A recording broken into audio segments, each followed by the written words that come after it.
नहीं, देखिए एक बात यह है कि अगर गिरफ्तारी होगी तो राजेंद्र पाल गौतम के साथ समाज के कुछ लोग भी गिरफ्तारी देंगे, जिसमें से हम भी एक हैं, क्योंकि यहाँ पर राजेंद्र पाल गौतम का सवाल नहीं है, यहाँ सवाल है 22 प्रतिज्ञाओं का और बाबा साहब का। कौन सी धाराएं हैं, कौन सी वायलेशन? देखिए धाराएं और वायलेशन कोई नहीं है। जो जब ये धाराओं की बात करते हैं 153A की, 153B की, 509 की, 505 की जब ये बात करते हैं तो वो धाराएं नहीं लग सकती, क्योंकि भारत सरकार खुद ही मिनिस्ट्री ऑफ सोशल जस्टिस अपने जो राइटिंग एंड स्पीचेस जो छपाती है तो उसमें बाबा साहब की 22 प्रतिज्ञाएं लगवाती है।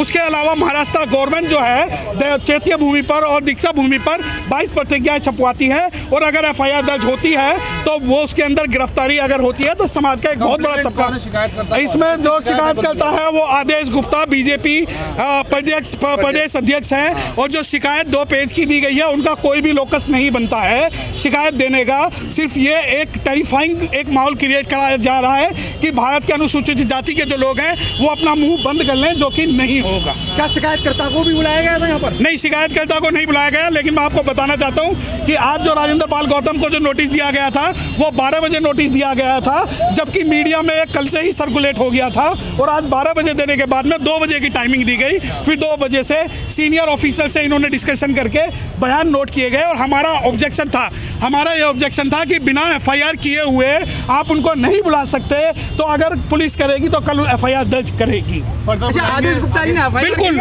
शिकायत करी। देखिए आदेश गुप्ता ने शिकायत की है, और जो आपकी बात है ये एक बार नहीं उनको 50 बार बुलाएंगे, क्योंकि ये चाहते हैं कि राजेंद्र पाल गौतम के साथ साथ इस समाज का हौसला भी बुलाने से या जेल में डालने से धमकाने से टूट जाए, तो वो हम होने नहीं देंगे। इस्तीफा लिया गया है, दबाव था। फिर देखिए राजनीतिक सवाल के लिए राजेंद्र पाल गौतम जो है वो बता पाएंगे, हम उनके एडवोकेट हैं। आप हमसे लीगल सवाल और समाज का सवाल करेंगे तो मैं उसका जवाब दे सकूं। क्या कहना चाहेंगे? बाबा साहब की फोटो लगाते हैं, बाबा साहब का भक्त बताते हैं अपने आप को। हाँ बिल्कुल, बहुत बड़े भक्त हैं, तभी तो उन्होंने जो मंत्री जी का इस्तीफा स्वीकार कर लिया, जबकि उनके खुद के मंत्री के खिलाफ आरोप है और वो जेल में है, उनका आज तक इस्तीफा स्वीकार नहीं हुआ। और दूसरी बात ये कि वो जो है मिस फायर कर रहे हैं समाज के साथ। मैं आपको एक बता देना चाहता हूँ कि जहाँ स्कॉलरशिप शेड्यूल कास्ट की 2 लाख रुपए की लिमिट है, वहीं ST और OBC की 5 लाख की लिमिट है, और शेड्यूल कास्ट जो स्पेशल कंपोनेंट प्लान है वो दिल्ली में आज तक फुलफिल नहीं हुआ है। और रही बात अरविंद केजरीवाल की, तो मैं उस पार्टी का ना तो प्रवक्ता हूँ, ना ही समर्थक हूँ, और ना ही मैं उनकी राजनीति में विश्वास रखता हूँ। अगर यहाँ पर सवाल बाबा साहब डॉक्टर भीमराव अम्बेडकर था तो सभी हमारे जो समाज के लोग हैं। डर क्यों रहे हैं लोग? देखिए छोटा रिचार्ज जो है उसे पता है कि 22 प्रतिज्ञाएं नहीं क्रांति है, और ये बाबा साहब की 22 प्रतिज्ञाएं नहीं है जिन्हें आप पूछते हो, ये बुद्ध की 22 प्रतिज्ञाएं हैं। बाबा साहब की इस वजह से नहीं है और बुद्ध की इस वजह से, क्योंकि बुद्ध के 41 देश हैं जो हमारे साथ होंगे। तो गौतम जी क्या अपना अभियान चलाएंगे भविष्य में बाबा साहब को लेकर? देखिए गौतम जी का तो नहीं पता, परंतु समाज में जो भी अभियान चलाएगा उसके साथ समाज तन मन धन से खड़ा रहेगा। FIR होती है तो आप इसको परस्यू करेंगे लीगल? देखिए अगर FIR होती है तो हम तो चाहते हैं कि इस मामले में FIR दर्ज हो।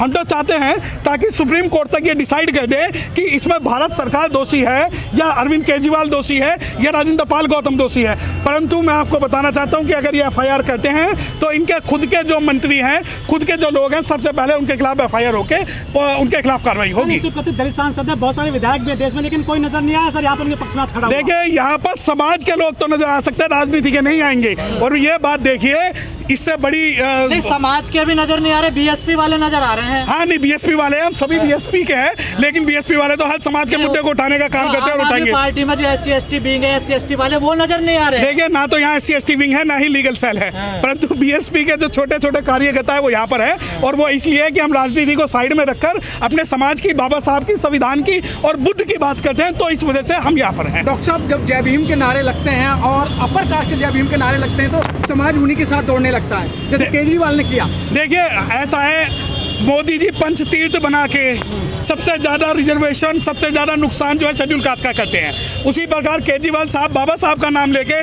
सबसे ज़्यादा जो नुकसान है वो शेड्यूल कास्ट का करते हैं। उनका स्पेशल कंपोनेंट प्लान को वो फ्री बिजली, फ्री पानी में दे देते हैं। उनके लिए जो भी चीज़ें होती हैं जो शेड्यूल कास्ट के फेवर के लिए, मैं आपको एक बात बता देना चाहता हूँ कि अभी तक schedule tribe prevention of atrocity act के अंदर में मिलने वाली जो कंपनसेशन अमाउंट है उसको सरकार ने रिलीज तक नहीं किया है। तो ये ये जो घटना सर हुई है गौतम साहब के साथ में, इससे आने वाले चुनाव में क्या असर पड़ेगा, दल किधर जाएगा? देखिए ये राजेंद्र पाल गौतम अकेले ऐसे नहीं है जिनके साथ ये हुआ है। उनकी पार्टियों में रह के जो भी बोलेगा और बाबा साहब की बात करेगा, भगवान बुद्ध के साथ की बात करेगा, उन सभी के साथ ऐसा ही होता है। राजेंद्र पाल गौतम जी को यहाँ बुलाया गया, एक नोटिस दे के बुलाया गया, और जब हमने इस बात का ऑब्जेक्शन किया कि आपने किस प्रोविजन में नोटिस दिया है, तो उन पर इस बात का जवाब नहीं दिया गया। और उसके बाद उन्होंने 3 सवाल पूछे कि 22 प्रतिज्ञाओं की क्या प्रासंगिकता है, और ये क्या जो आपके लिए जो मेन सवाल आज का अंदर था कि क्या आपको करने के लिए ये पार्टी का आदेश आया था या नहीं आया था, ये मेन सवाल था, जिसमें राजेंद्र पाल गौतम जी ने अपने आप को बिल्कुल अलग कर लिया